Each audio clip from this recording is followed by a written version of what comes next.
Acknowledge 2018.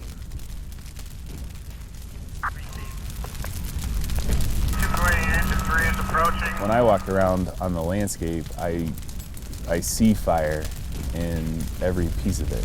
The same force that creates the destruction is also the force that can save us. Extension on the far. I have been questioning the role of fire and the impact this has in our life. We study fire because of how impactful it is on the landscape, how important it is to these ecosystems. Seeing it firsthand, seeing the trees on the floor, seeing the burnt wood, but seeing the beauty and seeing the regeneration and the landscape, that also brings that element of hope. And it's this complex thing. How is this situation that we're in different than it has been in the past, through climate change or through the exclusion or suppression of burns in the last 100 years? The question's bigger than any one discipline can really bear the weight of. Right there, something happened. A lot of times science isn't compelling to people. What artists bring to the table is a missing piece of what we're trying to explain.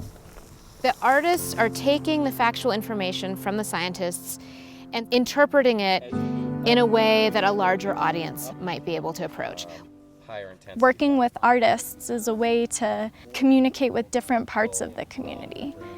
It's like the science without the art is left empty, just like the art without the science to inform it is just interpretation. Both science and art have a lot to learn from each other. The two really support each other. One is perceived as being more factually inclined, and the other perhaps pertaining more to our senses or emotions. How beautiful it is. We really use all of those different methods of understanding to try to ultimately conserve this place. That range of interpretations is going to help the general public feel more validated in their range of emotions or interpretations of climate change, of fire, of prescribed activity in their own neighborhoods. The ultimate goal of this project is to try to push conservation into a much more holistic place. It's for people to think more critically about the decisions that we're making and to feel a little bit more empowered in terms of their role in shaping the future of their community.